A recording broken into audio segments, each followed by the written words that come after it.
بسم اللہ الرحمن الرحیم۔ ماہنامہ عالمی ترجمان القرآن، فروری 2026۔ فہم قرآن، اہمیت، منہج اور اعلیٰ تعلیمی اداروں کا کردار۔ پروفیسر مروان محمد ابو راس کی تحریر کی جامع تلخیص۔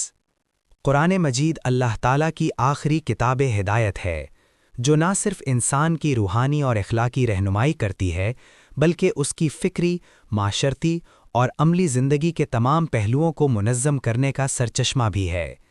انسانی تاریخ میں وہی افراد اور اقوام حقیقی احترام کی مستحق رہی ہیں جنہوں نے علم، کردار اور خدمت انسانیت کو اپنا شعار بنایا۔ اہل طب، اہل علم اور اہل فکر اسی سلسلے کی نمایاں کڑیاں ہیں۔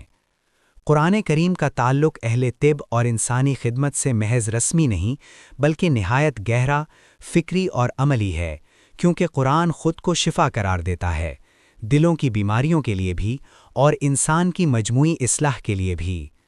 اللہ تعالیٰ فرماتے ہیں، یا ایھا الناس قد جاءتکم موعظۃ من ربکم وشفاء لما فی الصدور۔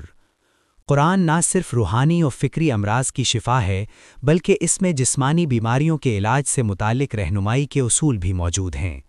رسول اللہ صلی اللہ علیہ وسلم کے عہد میں سورہ فاتحہ کے ذریعے دم کا واقعہ اس حقیقت کا عملی ثبوت ہے کہ قرآن الفاظ کا مجموعہ نہیں بلکہ یقین، توکل اور ایمان سے بھرپور کلام ہے، جو انسان کے ظاہر و باطن دونوں پر اثر ڈالتا ہے۔ اعلیٰ تعلیمی اداروں میں قرآن فہمی کا سوال۔ یہ بنیادی سوال نہایت اہم ہے کہ اعلیٰ تعلیمی اداروں میں قرآن کریم کی تعلیم کا معیار کیا ہونا چاہیے۔ جدید علمی ماحول میں قرآن فہمی کو کس طرح مؤثر بنایا جا سکتا ہے، اور کس منہج کے ذریعے قرآن محض معلومات نہیں بلکہ کردار سازی کا ذریعہ بن سکتا ہے۔ یہ سوالات صرف تعلیمی نہیں بلکہ تہذیبی، فکری اور ریاستی سمت کے تعین سے جڑے ہوئے ہیں۔ تجوید قرآن فہمی کی پہلی سیڑھی۔ قرآن فہمی کی بنیاد صحیح قرأت ہے۔ تجوید اس لیے لازم ہے کہ قرآن کو اسی انداز میں پڑھا جائے جس انداز میں وہ نازل ہوا۔ مخارج کی درستگی اور حروف کی صحیح ادائیگی کے بغیر نہ مفہوم مکمل طور پر واضح ہوتا ہے اور نہ ہی قرآن کا ادب برقرار رہتا ہے۔ غلط قرأت بسا اوقات معنی کو یکسر بدل دیتی ہے، جو قرآن کی بے ادبی کے مترادف ہے۔ مثلاً حرف را کو باریک یا موٹا پڑھنا محض صوتی فرق نہیں بلکہ معنوی فرق بھی رکھتا ہے۔ لفظ فرعون میں را کو باریک پڑھنا فرعون کی حقیقت یعنی اس کی کمزوری اور حقارت کو نمایاں کرتا ہے، جبکہ موٹا پڑھنا معنی کو بگاڑ دیتا ہے۔ اس سے واضح ہوتا ہے کہ تجوید قرآن کے ادب، معنی اور فہم سے گہرا تعلق رکھتی ہے۔ فہم سے اعجاز تک کا سفر۔ قرآن انسان کو صرف تلاوت کی نہیں بلکہ تفکر، تدبر، تعقل اور تفقہ کی دعوت دیتا ہے۔ فہم قرآن ایک تدریجی عمل ہے جس کے کئی مراحل ہیں۔ فہم قرآن یہ پہلا اور بنیادی مرحلہ ہے جس میں قرآن کے الفاظ، جملوں، آیات اور ان کے پس منظر کو سمجھا جاتا ہے۔ جب تک لغوی و سیاقی فہم حاصل نہ ہو، آگے بڑھنا ممکن نہیں۔ تفقہ اور استخراج احکام۔ اس مرحلے میں اہل علم قرآن و سنت سے شرعی احکام اخذ کرتے ہیں۔ فقہ دراصل فہم کا عملی اور اعلیٰ درجہ ہے۔ مضبوط فہم کے بغیر صحیح فقہ ممکن نہیں۔ تدبر وہ مقام ہے جہاں انسان الفاظ اور احکام سے آگے بڑھ کر قرآن کے گہرے معانی اور حکمتوں پر غور کرتا ہے۔ یہ مرحلہ علمی پختگی، اصول تفسیر اور ماہر استاد کی رہنمائی کا متقاضی ہے۔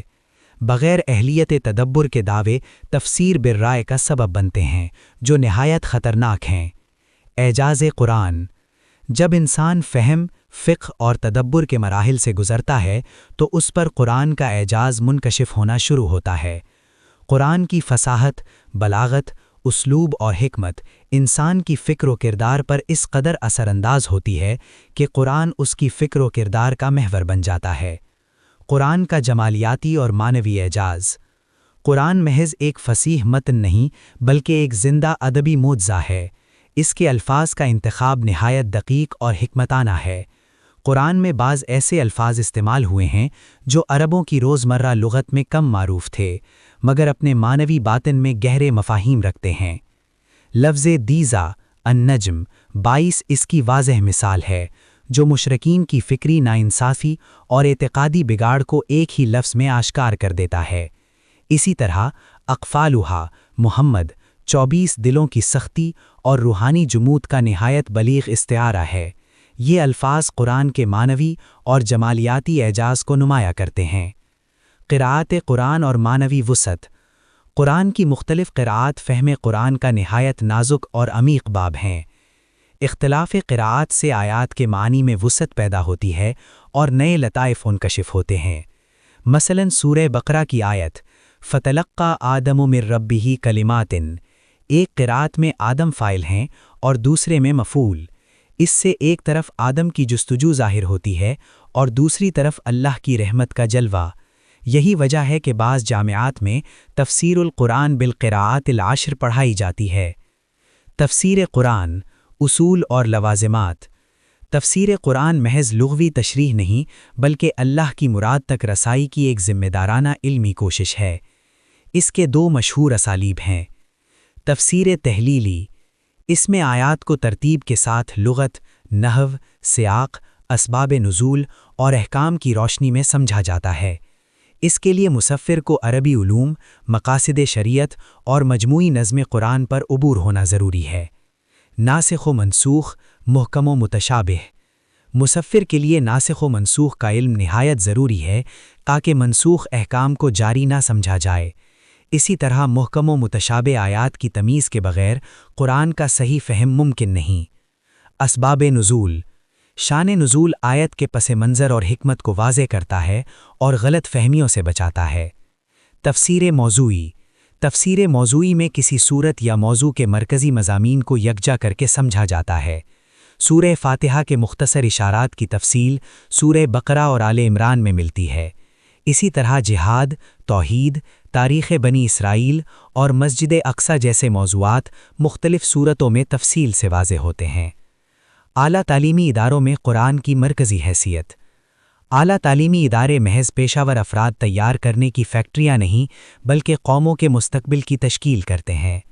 اسلامی معاشروں میں ان اداروں کی ذمہ داری ہے کہ وہ طلباء کو صرف مہارت نہیں بلکہ قرآنی فکر، ایمانی بصیرت اور اخلاقی وزن بھی عطا کریں۔